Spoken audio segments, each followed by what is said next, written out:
Hello everyone, welcome to Siri talks 139. ముందుగా మన ఛానల్ని ఫస్ట్ టైం చూస్తున్న వాళ్ళు సబ్స్క్రైబ్ చేసుకోవడం మర్చిపోకండి. అలాగే వీడియోని లైక్ చేసి షేర్ చేయండి. మన వ్యూయర్స్ అందరికీ కూడా శ్రీరామనవమి పండుగ శుభాకాంక్షలు. అందరూ కూడా ఈ ఫెస్టివల్ని చాలా చక్కగా సెలబ్రేట్ చేసుకున్నారని అనుకుంటున్నాను. మా ఇంట్లో పూజ అయితే చాలా దివ్యంగా జరిగింది. ఈ వీడియోలో రామలల్ల విగ్రహానికి జరిగినటువంటి సూర్యాభిషేకం, అదేనండి సూర్య తిలకానికి సంబంధించిన అన్ని డీటెయిల్స్ని క్లియర్గా ఎక్స్ప్లెయిన్ చేస్తాను. చాలా ఇంట్రెస్టింగ్గా ఉంటుంది వీడియో, ఎక్కడ స్కిప్ చేయకుండా చూడండి. మనందరికీ తెలిసిన విషయమే, ఈ సంవత్సరం జనవరి 22వ తేదీన అయోధ్యలో బాలరాముని రూపంలో దర్శిస్తున్న రామలల్ల విగ్రహానికి ప్రధాని మోదీ గారి చేతుల మీదుగా ప్రాణప్రతిష్ఠ జరిగింది. ఇక ఈరోజు అంటే ఈ చైత్ర మాసంలో శ్రీరామనవమి రోజు జరిగే ఈ అద్భుతమైన సూర్యాభిషేకానికి సంబంధించిన ఘట్టాన్ని తిలకించేందుకు భక్తులందరూ కూడా లక్షల సంఖ్యలో ఇప్పటికే అయోధ్య చేరుకున్నారు. ఆల్రెడీ ఎక్కువ సంఖ్యలో భక్తులందరూ ఉండడం వల్ల తొక్కిసలాట కానీ ఇంకా వేరే ఏదైనా ప్రమాదం జరుగుతుంది అని చెప్పేసి ఆలయ ట్రస్ట్ నిర్వాహకులందరూ కూడా దీనికి సంబంధించిన లైవ్ ఎపిసోడ్ని టీవీలో టెలికాస్ట్ చేస్తాము.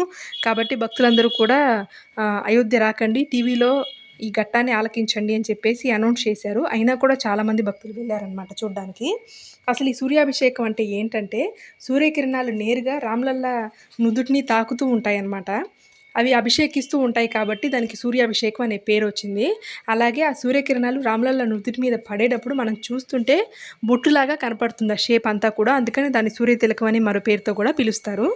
ఓన్లీ శ్రీరామనవమి రోజు మాత్రమే ఇలా జరిగేలాగా శాస్త్రవేత్తలందరూ ఏర్పాటు చేశారు. ఇందుకోసం స్పెషల్ గ్లాసెస్ని ఫారెన్ నుంచి తెప్పించారు.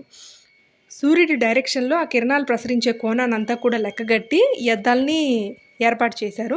ముందు సూర్యకిరణాలు ఈ అద్దాల మీద పడి రిఫ్లెక్ట్ అయ్యి థర్డ్ ఫ్లోర్లో ఉంటాయి అన్నమాట. ఈ అద్దాలు థర్డ్ ఫ్లోర్లో ఉన్నటువంటి రామ మందిరంలో అద్దాల మీద పడి రిఫ్లెక్ట్ అయ్యి అక్కడి నుంచి సెకండ్ ఫ్లోర్లోకి, అక్కడి నుంచి సెకండ్ ఫ్లోర్ నుంచి గ్రౌండ్ ఫ్లోర్లో గర్భగుడిలో ఉన్నటువంటి రామలల్ల నుదుటిని తాకే విధంగా ఏర్పాటు చేశారు.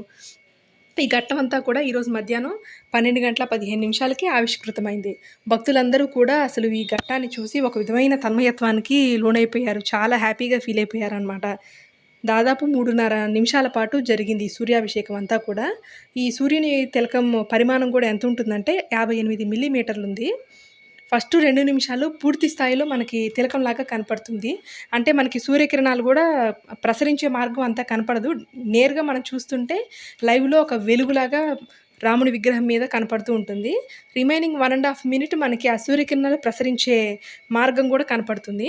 ఇక్కడ మీరు చూడొచ్చు రాముని యొక్క విగ్రహం మీద ఏ విధంగా వెలుగుతూ కాంతిలీలుతూ ఉందో. చాలా అద్భుతంగా ఉందన్నమాట.